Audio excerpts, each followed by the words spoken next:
Det har nu gått snart 5 år sedan jag planterade ut flodkräftor i min damm. Jag planterade ut 200 flodkräftor, ungefär 50-50 hanar och honor. Och skälet till att man har så många hanar, det är för att man vill ha den genetiska mångfalden. Jag har de senaste åren fiskat rätt hårt på avelskräftorna, framförallt hannarna, eftersom de har blivit rejält stora. Och det gäller att hålla efter dem så att de inte käkar upp ynglen i för hög utsträckning. Ikväll, det är nu mitten på juni, och jag tänkte göra ett litet provfiske för att se hur det ser ut. När jag tar upp burarna imorgon så har jag ingen aning om det finns några kräftor i dem. Det kan vara så att det är skalömsning nu, och när kräftorna sitter nere i sina hål oskyddade utan skal så går de inte i burarna. Då blir det inga kräftor i burarna. Ett annat skäl till att man inte fiskar kräftor i juni utan traditionellt i augusti, det är att varje skalömsning så växer kräftorna kan ungefär 10%. Du vill ju ha med den tillväxten över sommaren. Du skördar ju inte när det är små morötter, utan du väntar tills de blir lite större om du vill ha mycket. Så vi får se hur det ser ut imorgon. Jag betar som vanligt med Frolic, men sätter bara ut 4 burar den här gången. Så får vi se hur det går.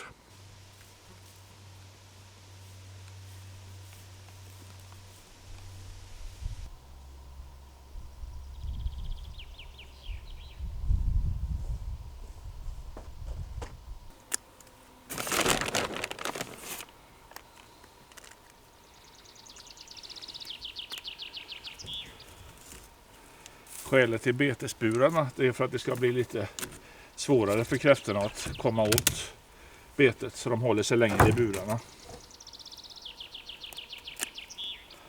Om jag bara har 4 burar så går det rätt snabbt det här.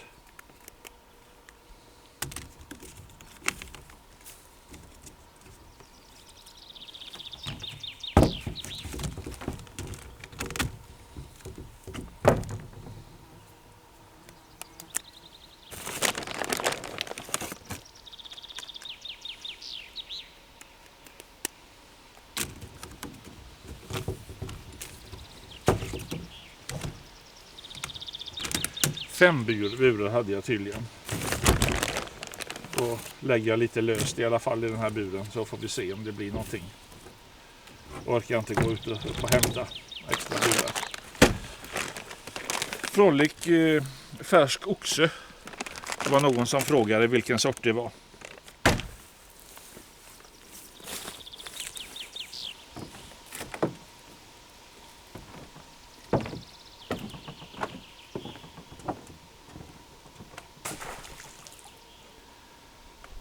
Nästan varje gång jag lägger ut en film om dammen eller kräftodlingen så är det någon som hör av sig och säger vilket fult vatten du har.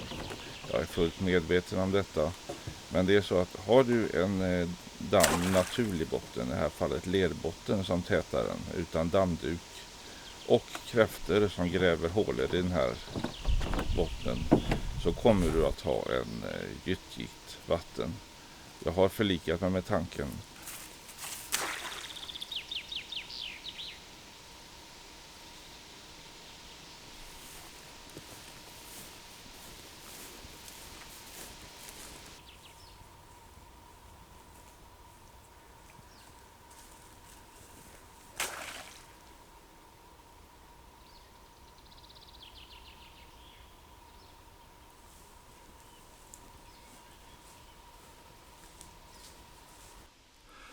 Det börjar skymma så smått, och imorgon ska jag se om det har blivit någonting i burarna.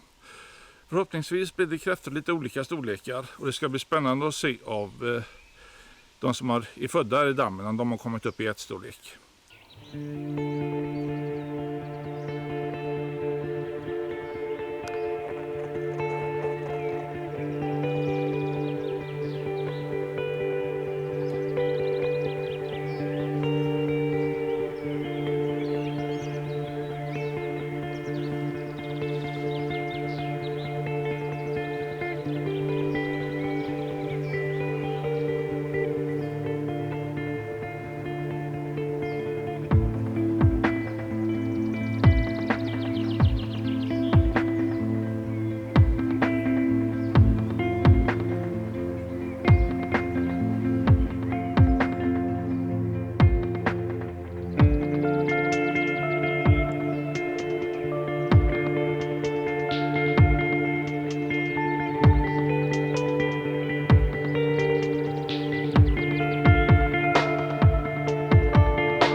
Så är det morgon och det är dags att plocka upp burarna igen.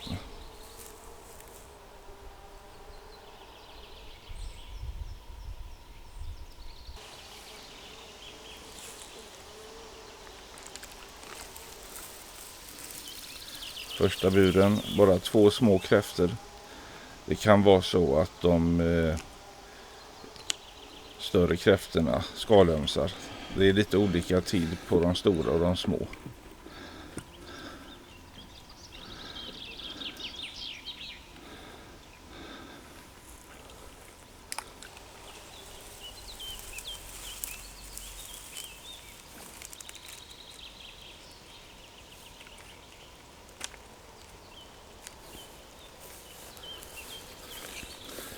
Här såg det lite bättre ut, lite större kräftor. Jag har en teori om att kräftor av olika storlek håller till på olika delar av dammen. Men jag har inte någon dokumentation på detta än.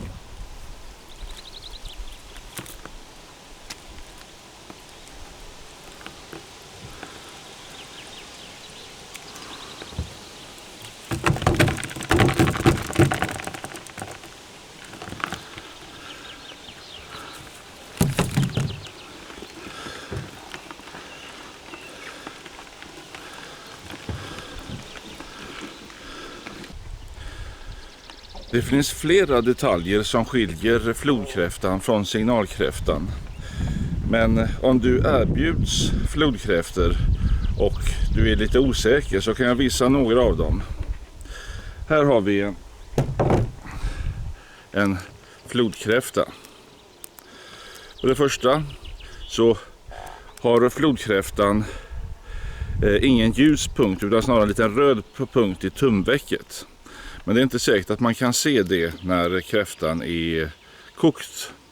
Men något man alltid kan känna, det är om man drar med fingret längs med precis mellan huvudskölden och första skölden.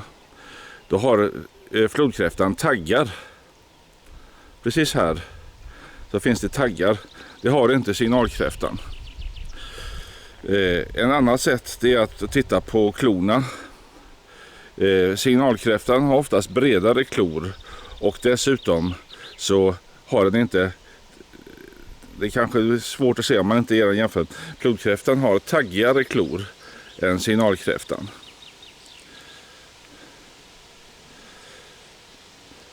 Sen kan man se om det är en hane eller hona, det ser man på undersidan. Här ser man att det är inget extra benpar precis i slutet där för benen. Det har hanarna. Det här är alltså en hona, så hon ska tillbaka. Under sommarhalvåret, i stort sett från maj till september, så utfodrar jag kräftorna en gång i veckan med foderärtor. Foderärtorna har flera fördelar. De är hyfsat billiga och sen sjunker de när man kastar i dem.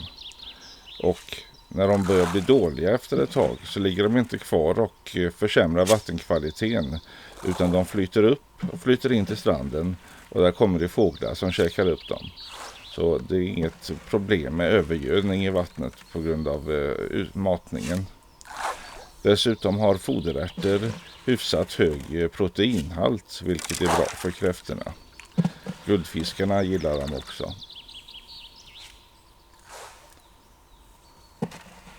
Vill du följa livet här på gården så prenumerera gärna på den här kanalen, och gillar du den här videon så ge mig en tumme upp. Ha det så jättebra, så ses vi snart igen.